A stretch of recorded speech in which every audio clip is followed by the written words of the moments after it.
Bom dia, mulheres, bom dia, paz do Senhor a todas. Que dia lindo, né? O sol já nasceu e é um presente de Deus, né, para nós, para cada uma de nós.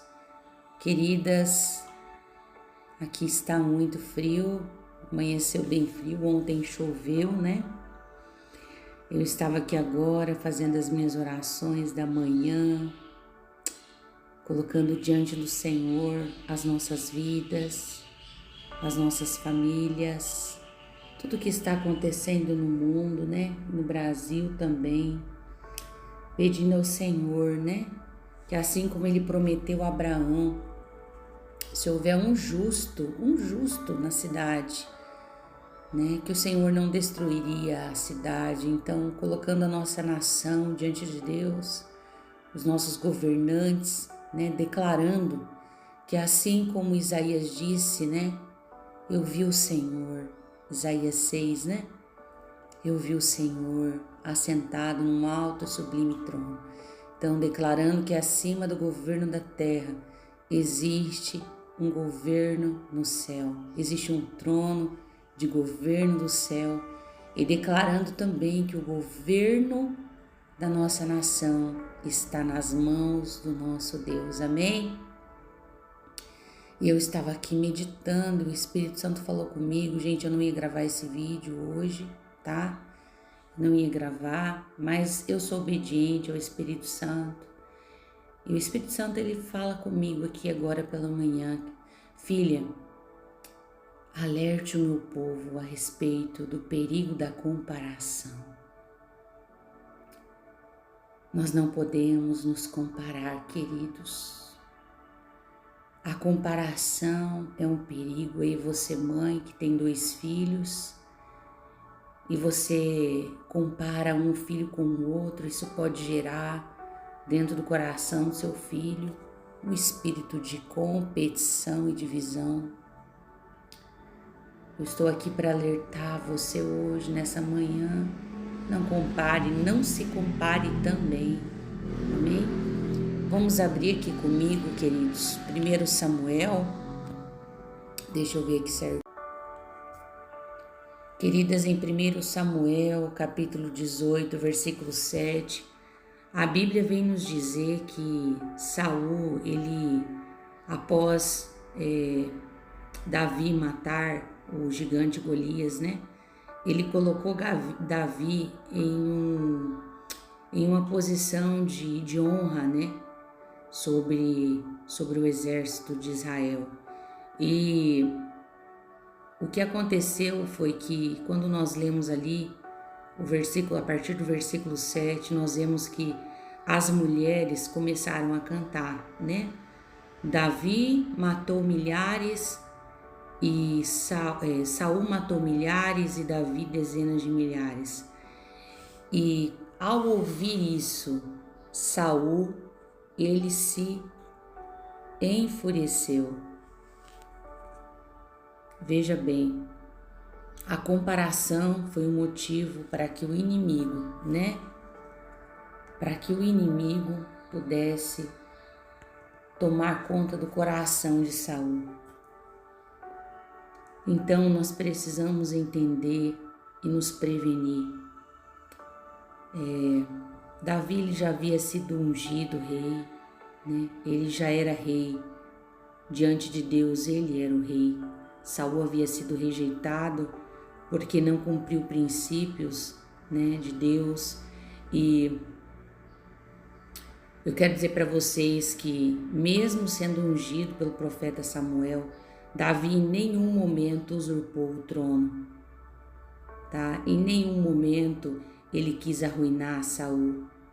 Ele foi um simples instrumento de Deus. Ele soube esperar, né, que toda essa autoridade que ele havia recebido no céu chegasse à terra, amém? Davi foi obediente ao rei Saul e a Deus também, tá bom? Ele foi obediente. E por que eu estou falando com você a respeito da história de Saul e Davi?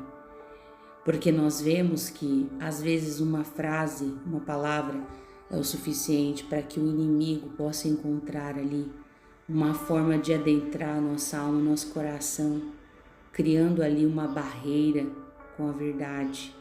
Amém? Queridos, a comparação gerou inveja no coração de Saul. Saul via em Davi aquilo que ele havia perdido. Saul via em Davi a presença de Deus que ele um dia teve, mas agora havia perdido. E por esse motivo, Saul, ele começa a perseguir Davi. Por esse motivo, ele quer matar Davi. Ele não, né? O inimigo que ele abriu a porta para entrar na vida dele. Como que o inimigo acessou a vida de Saul? Quando ele perdeu a presença de Deus, queridos. Quando nós não temos dono, qualquer um é nosso dono. Guarde isso no seu coração. Quando você não tem dono, qualquer um é o seu dono. A partir do momento que Saul perdeu a presença de Deus, ele se tornou uma casa vazia para a morada de coisas ruins. Então, nessa manhã, eu venho aqui como uma irmã em Cristo dizer para você: não perca a presença de Deus. Busque a presença de Deus. Viva na presença de Deus. Desfrute da presença de Deus. A presença deve ser o seu maior presente, a sua maior recompensa. É a presença de Deus. Saul era rei e ele permaneceu décadas reinando na terra. Tá? Diante dos homens, ele tinha autoridade de rei. Mas no céu, Davi era rei. Aleluia. Davi era rei no céu. Onde você quer reinar? Jesus, ele disse: o meu reino não é da terra. Jesus poderia ter reinado na terra. Se ele tivesse, de alguma forma, se desviado dos propósitos de Deus para ele, ele poderia ter levantado um exército de homens e também de anjos para poder reinar na terra. Mas Jesus, ele disse: não, o meu reino é do céu. A pergunta que o Senhor tem para mim e para você nessa manhã: onde você quer reinar? Guarde outra frase no seu coração: posição não é garantia de aprovação. Vou repetir: posição não garante a aprovação de Deus. Obedeça a Deus e peça a Ele um coração humilde. Obedeça a Deus e peça a Ele a capa da humildade. Não destrua seu inimigo. Não queira tomar à força aquilo que você já sabe que é teu. Debaramache sorekimanas. Existe um tempo determinado para todas as coisas. Não queira tomar à força aquilo que você já sabe que o Senhor entregou em suas mãos. No tempo de Deus, Ele irá fazer. No tempo certo, a autoridade dos homens virá sobre a sua vida. Você já tem a autoridade do céu e no tempo certo, a autoridade dos homens virá sobre a sua vida. O reconhecimento dos homens virá. Gente, é inquestionável isso. Tudo acontece primeiro no céu e depois vem para a terra. Se você for fiel ao Senhor até o fim, no tempo certo, tudo aquilo que Ele tem já, que existe no céu, virá para a terra, para a sua vida. Amém? Cuidado com a comparação. Aprenda a você mesmo enxergar as suas qualidades. Não dependa de aprovação de pessoas.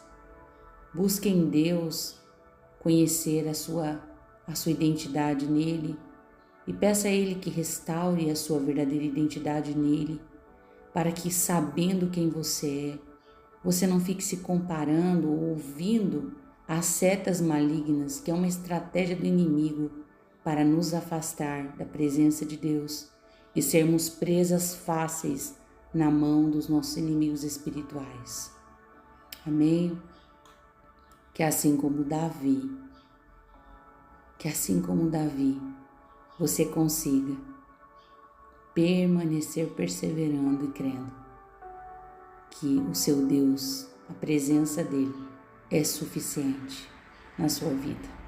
Fique com Deus, tenha um dia abençoado.